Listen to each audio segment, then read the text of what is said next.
Assalamualaikum warahmatullahi wabarakatuh. Pemirsa yang berbahagia, serta seluruh keluarga besar Muslimat, Fatayat, IPPNU Sawahan semuanya saja yang mengikuti channel Belajar Bersama tentang ilmu agama. Mari kita awali terlebih dahulu pembelajaran ini dengan membaca Fatihah atau membaca basmalah. Semoga kita semuanya diberi oleh Allah kekuatan dalam mengamalkannya, kekuatan berpikir juga di dalam menerima apa yang akan kita pelajari bersama-sama. Tentunya apa yang kita laksanakan pada kesempatan ini akan menjadi satu catatan amal ibadah kelak kita di hari akhir adalah menjadi amalan yang sholihah bagi kita semua. Baiklah, kita awali belajar bersama tentang ilmu agama dengan membaca Bismillahirrahmanirrahim. Pemirsa dan keluarga besar Fatayat Muslimat IPPNU Sawahan, kali ini kita bersama-sama akan membahas atau menjawab beberapa pertanyaan-pertanyaan dari sahabat-sahabat kita tentang keutamaan wudhu, yang mana di dalam episode kali ini adalah akan memberikan argumentasi dan jawaban-jawaban yang sesuai dengan pertanyaan yang telah diajukan. Baiklah, mari kita ikuti bersama. Ada beberapa pertanyaan yang ditanyakan oleh saudari kita atau sahabati Hera dari Fatayat Sawahan Surabaya. Dalam kaitannya dengan masalah wudhu, sahabati Hera menanyakan apakah wudhu itu bisa juga menghilangkan hati kita yang sedang susah, hati kita yang sedang sumpek, bahasanya lagi bahasa stres dan lain sebagainya. Dalam kesempatan lalu kita membahas tentang banyak sekali hikmah-hikmah atau fadilah-fadilah pada saat kita melaksanakan ibadah wudhu. Baik itu kaitannya dengan keutamaan di dunia maupun keutamaan di akhirat. Misalkan keutamaan di dunia, wudhu bisa menjadikan wajah kita menjadi bersih, menjadi berseri-seri. Dan tentunya wudhu juga ada yang mengatakan bisa menghilangkan juga jerawat dan seterusnya dan seterusnya. Di dalam kaitannya dengan akhirat, wudhu juga mempunyai kemanfaatan yang besar. Di antaranya adalah ada percikan wudhu atau air yang mengalir dalam tubuh kita, dalam tetesan terakhir pada anggota tubuh kita, air itu akan menghilangkan dosa-dosa yang ada pada anggota tubuh kita. Misalkan pada tangan kita, pada saat kita membasuh tangan, apabila ada kekhilafan yang telah dilakukan oleh tangan kita, maka dengan mengalirnya air wudhu tersebut, insya Allah akan memberikan pengampunan pada khilaf atau salah yang dilakukan oleh tangan kita. Begitu juga dengan kaki kita, begitu dengan wajah kita dan telinga kita, serta anggota tubuh yang lainnya pada saat kita mempunyai khilaf yang kita lakukan. Tentunya seperti pada kesempatan yang lalu sudah saya jelaskan bahwasanya khilaf ini yang ada kaitannya dengan hakullah, hubungan kepada Allah Subhanahu wa Ta'ala. Di samping itu, fadilah wudhu adalah juga memberikan manfaat besar bagi kita pada saat dikubur. Di mana manusia pada saat dibangkitkan dari kuburnya, mereka akan bangun sesuai dengan amaliyahnya pada saat di dunia. Jadi ada yang amaliyahnya kemarin itu suka membicarakan orang, maka dia digambarkan seperti orang yang menggaruk-garuk tubuhnya sendiri. Meskipun dia sudah tidak tahan, tapi tidak mampu untuk menghentikan tangannya menggaruk tubuhnya. Ataupun orang yang suka minum-minuman, mabuk keras, dan seterusnya, dia akan bangun dari kuburnya dengan sesuai keadaannya, yaitu sesuai dengan amalannya masing-masing. Termasuk mereka yang pada saat di dunianya wudhunya diterima oleh Allah Subhanahu wa Ta'ala.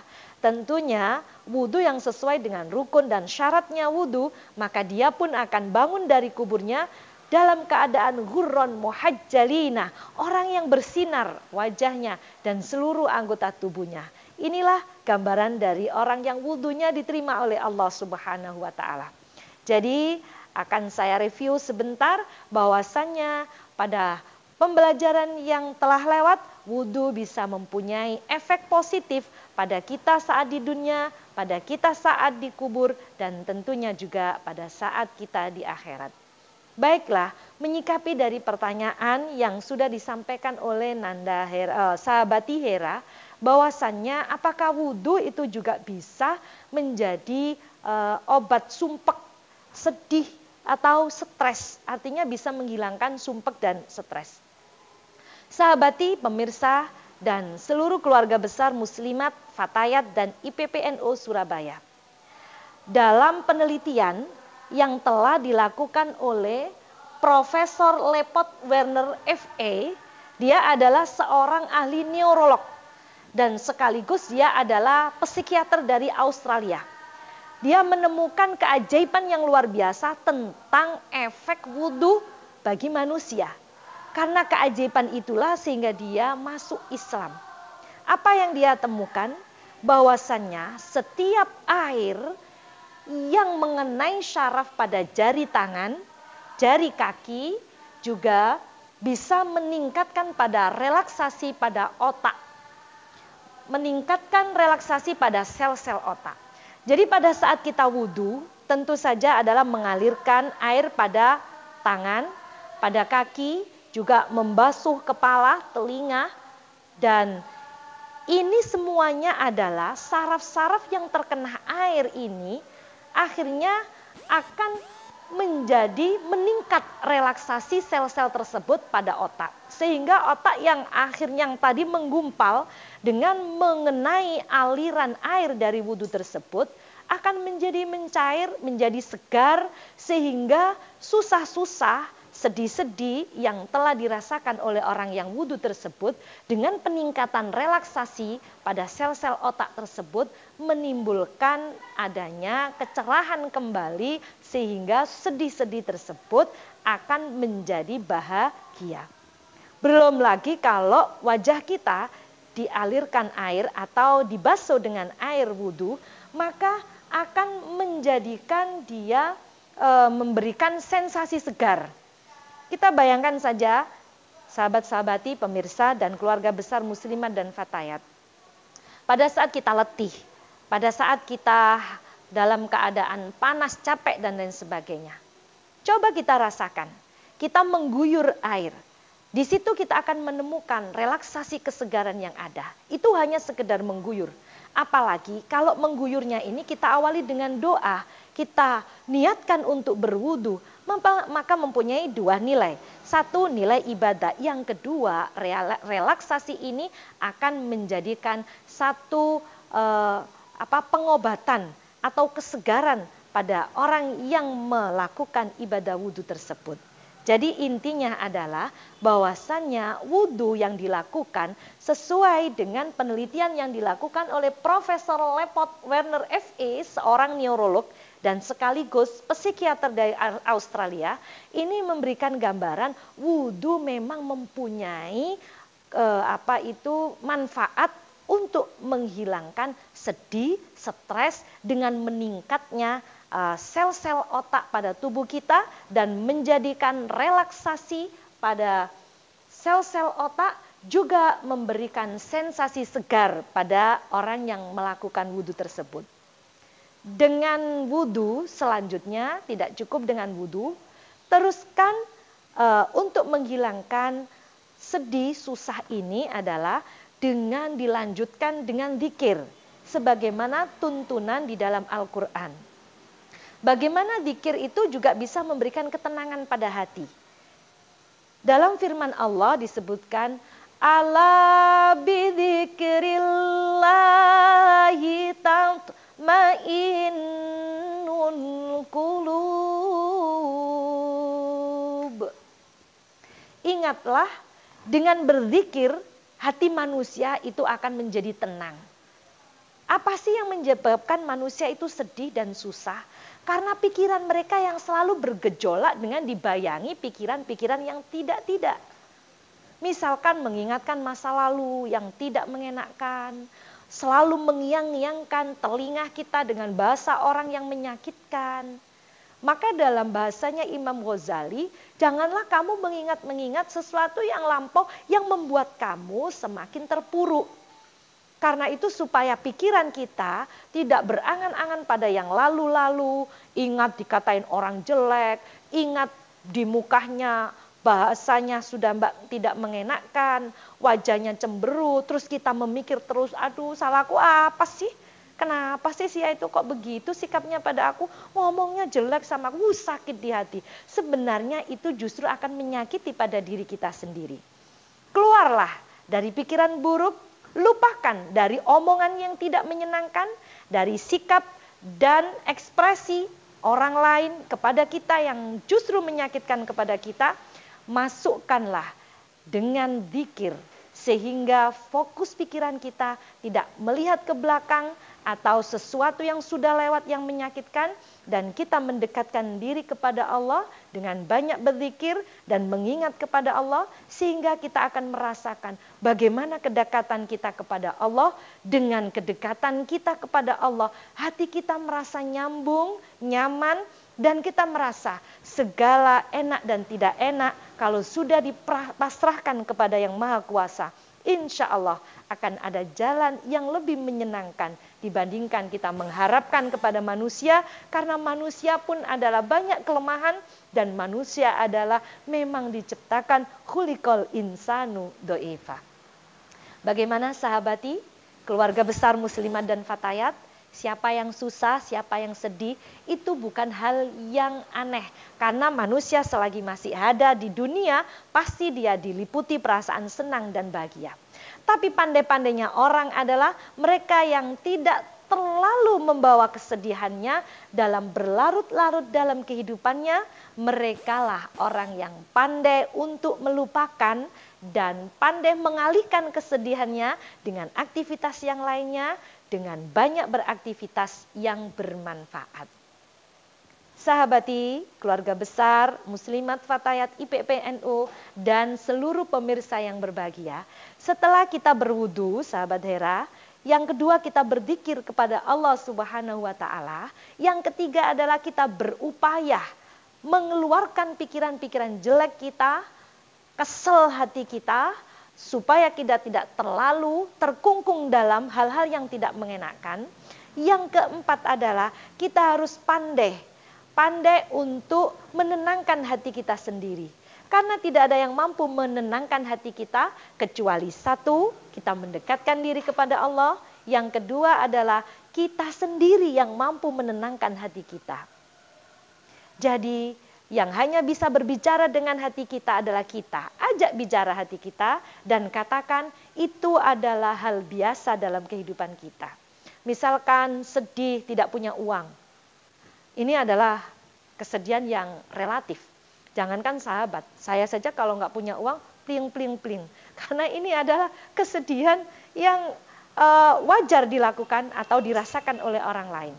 Maka kita tidak bisa duduk dengan termenung dan mengatakan, aduh gak punya uang, sedih, aduh, ya gak bisa keluar kesedihan itu. Bagaimana kesedihan itu bisa keluar? Minta kepada Allah, berzikir kepada Allah. Dan setelah itu, kita semangat untuk bekerja sambil meyakini bahwasannya Allah tidak akan merubah seseorang sampai dia mampu merubah dirinya sendiri. Dengan apa? Motivasi terbesar dalam hidupnya. Bekerja dan selalu yakin kepada Allah bahwasannya Allah akan memberikan rezeki. Tidak ada ceritanya orang yang malas rezeki akan datang sendiri. Dan tidak ada juga ceritanya orang yang tidak bekerja akan kaya-kaya sendiri. Inilah jawaban dari kesedihan, dan kesedihan-kesedihan yang lainnya bisa Anda atau sahabat-sahabati untuk mencari solusinya. Misalkan dibicarakan orang, diguncing orang dengan jelek dan lain sebagainya. Ajaklah bicara hati kita. Yang berbicara adalah manusia. Sedang manusia ada dua, ada orang yang suka, ada orang yang tidak suka. Bagi orang yang suka, sejelek-jelek apapun manusia, tidak ada negatifnya. Itulah kelemahan manusia. Tapi bagi orang yang tidak suka, sebaik apapun yang sudah kita lakukan, tidak ada nilai positifnya. Artinya kalau kita hanya mendengarkan manusia dan terus mengiang-iangkan bahasa yang tidak menyenangkan, maka kesedihan tidak akan bisa keluar dari kita. Artinya apa? Meskipun kita sudah wudhu, tapi kalau hati kita, bayangan kita, pikiran kita selalu terbayang-bayang yang jelek-jelek, maka itu pun tidak akan bisa keluar dari kesedihan kita. Jadi relaksasi melalui wudhu ini adalah sudah sangat membantu untuk meninggalkan kesedihan kita, sambung dengan zikir, setelah itu sambung dengan keyakinan kita, motivasi pada diri kita bahwasannya kesedihan adalah bagian dari Allah memberikan kekuatan untuk kita, bagaimana kita menghadapi segala kesedihan dengan selalu yakin bahwasannya setiap kesedihan pasti ada kebahagiaan, setiap kesusahan pasti ada kemudahan. Inna ma'al usri usran. Bahwasanya inna ma'al yusri yusran. Setiap kemudahan pasti ada kesulitan, dan di dalam kesulitan pasti pun ada kemudahan. Bagaimana Saudara Hera? Baiklah, ini adalah pertanyaan yang pertama yang telah disampaikan oleh Saudara Hera, dan ada lagi beberapa pertanyaan yang menanyakan tentang wudhu. Apakah wudhu itu juga bisa meringankan siksa kubur? Sekali lagi sahabat-sahabati, keluarga besar Muslimat, Fatayat dan IPPNU serta keluarga besar pemirsa yang berbahagia, bahwasannya di dalam awal sudah saya jelaskan, wudhu adalah memberikan banyak manfaat, tidak hanya di dunia, bahkan di kuburnya, bahkan sampai di akhiratnya. Di dalam hadis yang lalu dijelaskan bahwasannya sahabat Bilal ini dengan keistimewaan ibadah wudhunya justru membawa sahabat Bilal masuk ke dalam surga. Dan hal tersebut ditanyakan oleh Nabi Muhammad, Bilal, aku mendengar terompahmu di surga. Apakah yang kau lakukan? Tidak ada keistimewaan amal yang saya lakukan ya Rasulullah, kecuali pada saat saya batal, saya selalu berwudu dan setelah itu saya sambung dengan sholat 2 rakaat. Dan seringkali sahabat Bilal melakukan sholat di pagi hari atau di malam hari dengan wudu yang ada, yang pada saat ia lakukan. Artinya apa? Sahabat Bilal selalu menjaga wudunya. Kalau wudu saja sahabat bisa menghantarkan kita ke amalan surga. Dan kalau wudu saja pada saat membangkitkan kita dari kubur dalam keadaan kita bercahaya dan anggota-anggota tubuh kita bersinar. Artinya apa? Pada saat dikubur otomatis dengan wudhu yang diterima itu, maka mereka di kuburnya adalah mendapatkan perlakuan yang baik karena amalnya di dunia adalah wudhunya diterima. Karena apa? Pada saat dikubur manusia disiksa. Ada siksa kubur, ada siksa akhirat. Siksa kubur adalah bagian DP dari siksa di akhirat. Ngerti DP? Yaitu awal dari siksa sebelum Allah memberikan siksa keseluruhan atau pertanggungjawaban pada saat besok di akhirat. Jadi manusia yang ada di kubur jangan dikira sekarang tidur nyenyak. Tapi mereka adalah sesuai dengan amalnya masing-masing. Mereka yang amalnya baik, insya Allah dimuliakan oleh Allah. Mereka tertidur seperti pengantin baru. Tidak ada yang berani menggoda. Jangan kau goda orang yang beramal baik. Biarkan mereka tidur sampai nanti sang sakakala yang akan meniupnya dan membangunkan mereka. Dan mereka terbangun dalam keadaan masih utuh. Karena apa? Di kuburnya tidak pernah mendapatkan siksa. Tidak pernah dipukul oleh malaikat Zabaniyah. Dan tidak pernah mendapatkan siksa apapun. Sehingga gambarannya adalah mereka terbangun dari kuburnya dalam keadaan utuh, tidak luka, dan juga wajahnya berseri-seri. Ini adalah gambaran bahwasanya wudhu pun mampu memberikan pengampunan pada saat dikuburnya. Dengan catatan, jangan lupa pemirsa, jangan lupa keluarga besar Muslimat, Fatayat dan IPPNU, wudhunya adalah sesuai dengan tuntunan yang ada di dalam kitab-kitab fikih dari penjelasan yang ada di dalam Al-Quran. Al-Quran. Mengetahui batas-batasannya, mana batasan wudhu untuk anggota tangannya, mana batasan wudhu untuk membasuh kakinya, mana batasan untuk membasuh kepalanya, telinganya, dan begitulah seterusnya.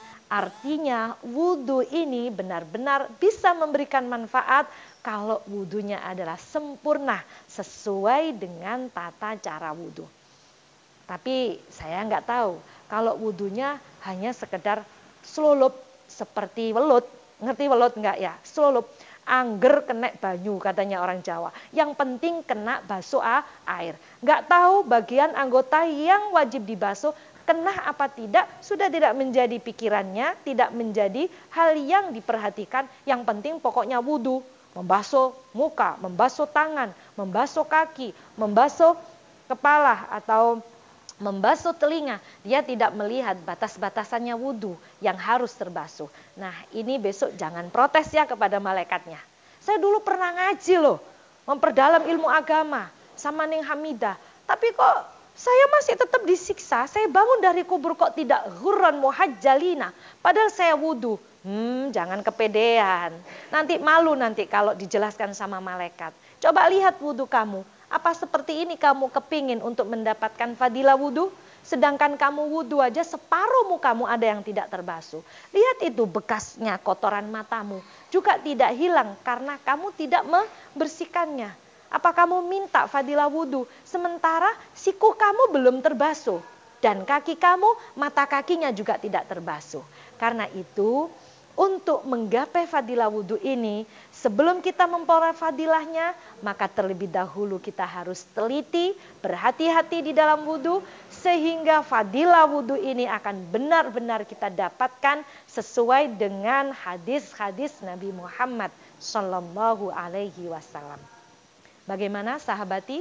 Semoga jawaban ini bisa diterima dan kita akan semakin bisa meneliti kembali dan berhati-hati di dalam wudhu sehingga wudhu kita bisa menjadi wudhu yang sempurna sesuai yang digambarkan di dalam hadis Nabi Muhammad Sallallahu Alaihi Wasallam. Yang kedua, hadis yang tadi saya sampaikan bahwasannya sahabat Bilal juga saat wudhu adalah sholat 2 rakaat. Jadi menyempurnakannya adalah di samping wudhu juga ditambah setelah wudhu adalah sholat 2 rakaat. Dalam hadis Nabi disebutkan, ma min ahadin yatawaddau fayuhsinul wudu'a wa yusalli rak'ataini yakbilu biqalbihi wa wajhihi alaihima illa wajabat lahul jannata, rawahu Muslim. Jadi apa yang dilakukan oleh sahabat Bilal ini adalah mengikuti hadis Nabi. Siapa yang telah wudhu dan setelah itu adalah sholat 2 rakaat, maka wajib baginya mendapatkan surga. Ini adalah sebagai dasar orang yang setelah wudhu dan melakukan sholat 2 rakaat adalah dasarnya seperti ini. Sedangkan niat sholatnya bagaimana? Usolli sunnatal wudu'i rak'ataini lillahi ta'ala. Dilakukan 2 rakaat sama seperti sholat-sholat yang lainnya, yaitu membaca iftitah, setelah itu membaca Fatihah dan membaca surat pendek. Dan setelah itu sama gerakan dan doanya seperti sholat-sholat pada umumnya, dan ini dilakukan adalah 2 rakaat 1 salam. Sahabati, demikian pertanyaan tentang wudhu itu bisa untuk membantu atau meringankan siksa kubur. Selanjutnya ada pertanyaan lagi dari sahabat kita bahwasannya apakah wudhu itu bisa mempermudah mencari rezeki. Jadi wudhu ini apa bisa mempermudah mencari rezeki. Dalam keistimewaan wudhu, dalam pertanyaannya sahabat Hera tadi dijelaskan bahwasannya di samping wudhu itu bisa menghilangkan kesusahan atau sedih. Karena apa? Air yang mengalir pada saat dialirkan di anggota kita pada saat wudhu akan mampu meningkatkan relaksasi pada sel-sel otak kita, sehingga otak kita yang menggumpal, yang cenderung kaku, yang karena ketakutan dan lain sebagainya, karena kesiram air tersebut akan menjadi segar, sehingga terjadi sensasi yang segar pada tubuh kita. Otak-otak yang menggumpal, keciutan-keciutan dahi kita akan menjadi lebar. Karena apa? Karena relaksasi atau sensasi segar yang dihadapi tersebut akhirnya membawa jiwa kita lebih terang, lebih padang, sehingga kita dengan keadaan yang lebih terang dan lebih padang tersebut, dalam tubuh kita menghadapi sesuatu tidak sempit. Yang menyebabkan dia adalah lebih besar positif thinkingnya daripada negatif thinkingnya, karena hatinya adalah bahagia, kesedihannya sudah hilang. Dengan seseorang yang bahagia dan kesedihannya hilang, maka otomatis dia dalam menghadapi seseorang pun akan menjadikan interaksi yang mengenakkan. Bayangkan, kita pernah nggak melihat orang berinteraksi tidak mengenakkan, mencucu saja, ngomongnya pedes terus. Kita ngomong enak, sana mau tahu sakit nggak? Karena apa? Kita bisa lihat. Kenapa dia bersikap seperti itu? Oh, karena hatinya susah. Ada something yang membuat dia tidak enak bersikap. Bisa jadi karena pikirannya, bisa jadi ada problem pada dirinya. Tapi dengan setelah dia berwudu, karena wudu juga bagian dari fadilahnya adalah melepaskan jeratan-jeratan setan. Setan itu kalau sudah menjerat manusia, maka bisa jadi setan itu memberikan bisikan-bisikan yang tidak enak. Sukanya ngompor-ngomporin. Pikirannya selalu dibawa dengan pikiran-pikiran yang negatif. Hati-hati ya. Jadi kita melihat orang bawaannya negatif terus. Hati-hati. Di samping bisa jadi itu nafsu lawama atau nafsu sayyi'ah kita, bisa jadi setan juga ada ikut andil di situ. Maka kalau kita sukanya negatif thinking, pikirannya buruk, rasa takut, rasa gelisah tersendiri, cepat ambil wudhu. Dan minta pertolongan kepada Allah Subhanahu wa Ta'ala. Kalau sudah mencair situasinya, maka kita interaksi kepada seseorang akan enak juga. Kita tidak gampang marah, kita bisa menerima bahasa-bahasa orang. Guyon-guyonan menjadi renyah, bicara juga menjadi bisa nyaman.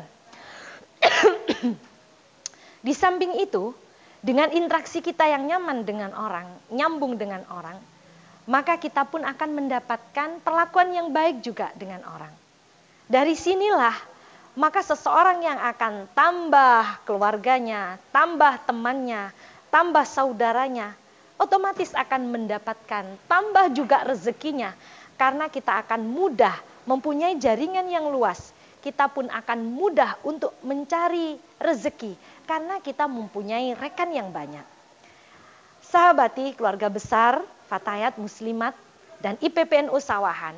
Sekarang ini dunia pekerjaan tidak harus bertatap muka, tetapi banyak juga adalah dengan melalui online, dengan melalui kecanggihan-kecanggihan. Jadi promosi adalah dengan melalui online. Jadi kalau kita logikakan, kalau jaringan kita banyak, kita online kan promosikan produk-produk yang kita tawarkan. Dengan banyaknya orang yang melihat, banyaknya orang yang mau menge-share dari promosi kita, maka di situ kita akan terbantu untuk tawaran-tawaran kerja atau apa yang kita jual belikan. Disinilah arti dan manfaatnya kita mempunyai teman banyak, kita mempunyai keluarga banyak, kita mempunyai banyak positive thinking, kita mempunyai pikiran yang jernih. Diawali dari apa? Diawali dengan ketenangan hati kita. Dari apa kita memperolehnya? Di antaranya salah satunya adalah dengan kita berwudu. cengkraman-cengkraman setan yang menjerat kita, bisikan-bisikan jelek dan rasa takut itu dihilangkan dengan wudhu. Sehingga yang ada adalah menatap masa depan dengan ceria, menatap masa depan dengan bahagia karena semuanya sudah dihilangkan dengan melalui mengalirnya wudhu. Setan pun pergi dan kabur, tidak berani mendekat dengan kita. Tinggal sekarang keyakinan kita bagaimana kita memanfaatkan wudhu ini benar-benar akan menjadi tambahan bagi kita untuk semakin semangat dan semakin untuk menjadi generasi yang energik menyambung masa depan melalui positive thinking dan melalui ibadah wudhu. Demikianlah sahabat dan keluarga besar, pendengar dan pemirsa channel bersama kita mempelajari dan memperdalam ilmu agama. Mari kita ikuti channel-channel selanjutnya dan tema-tema selanjutnya. Semoga akan terus membawa semangat kita dalam melaksanakan kehidupan sehari-hari dengan tanpa negatif thinking. Yang ada adalah positive thinking dengan kedalaman ilmu kita dan dengan kedalaman amaliyah kita. Sebelum saya tutup, pada kali ini saya berharap kepada seluruh pemirsa keluarga besar Fatayat IPPNU dan sahabati-sahabati semuanya yang tidak tersebutkan untuk jangan lupa like, share, dan komen. Kali ada hal yang perlu disampaikan, mari kita bersama-sama untuk belajar dan belajar terus untuk menggapai ridha Allah dengan melalui kedalaman ilmu kita. Mari kita tutup dengan membaca hamdalah. Alhamdulillahirabbil alamin. Semoga ke depan kita diberi umur dan sehat selalu dan kita selalu mewarnai hari kita dengan hal-hal yang positif. Salam dari saya. Wassalamualaikum warahmatullahi wabarakatuh.